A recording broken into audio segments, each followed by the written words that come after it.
नमस्कार दोस्तों, आप सभी का मेरे चैनल पे हार्दिक स्वागत है।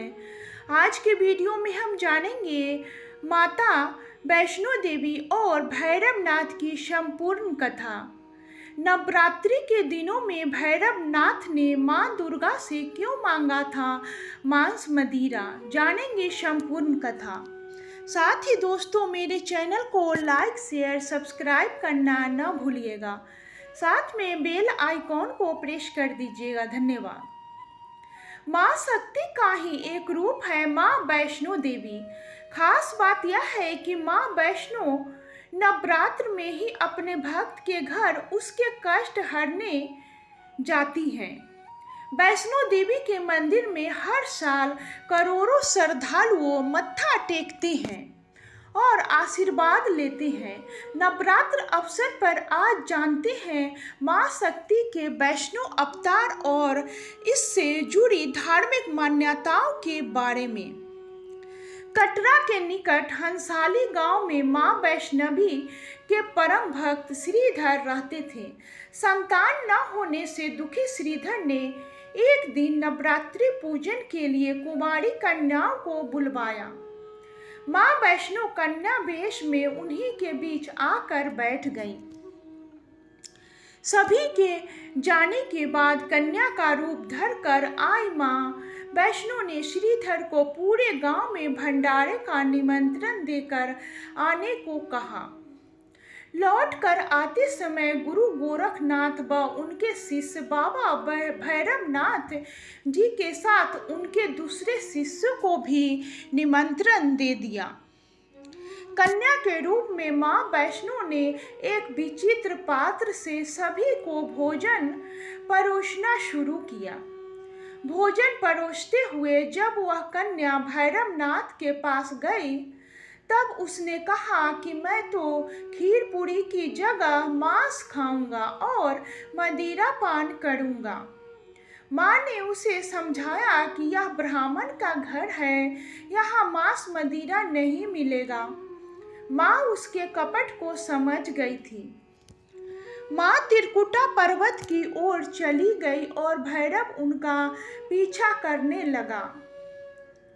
माना जाता है कि भैरव को माँ के हाथों मोक्ष मिलना था, इसलिए वह यह सब कर रहा था।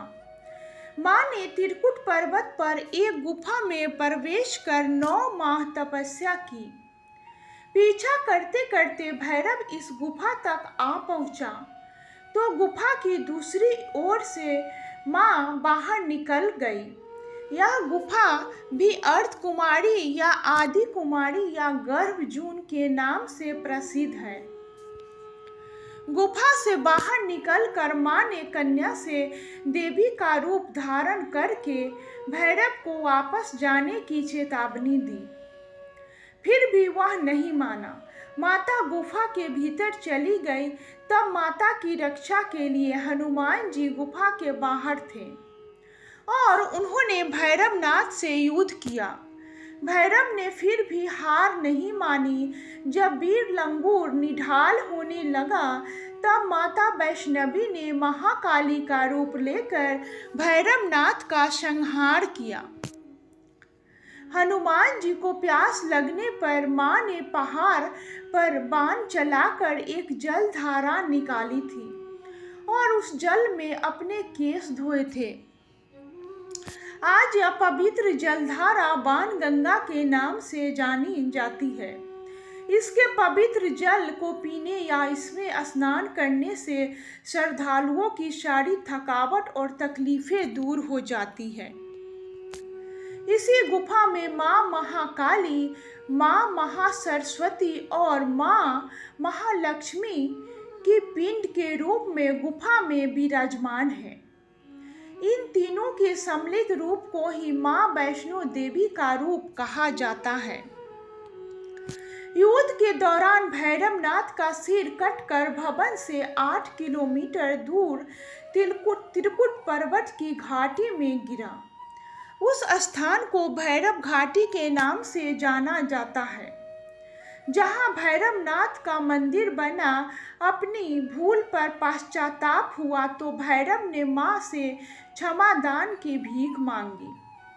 माता वैष्णो देवी जानती थी कि उन पर हमला करने के पीछे भैरव की प्रमुख मंशा मोक्ष प्राप्त करने की थी। इसलिए उन्होंने उसे वरदान देते हुए कहा कि मेरे दर्शन तब तक पूरे नहीं माने जाएंगे जब तक कोई भक्त मेरे बाद तुम्हारा दर्शन नहीं करेंगे।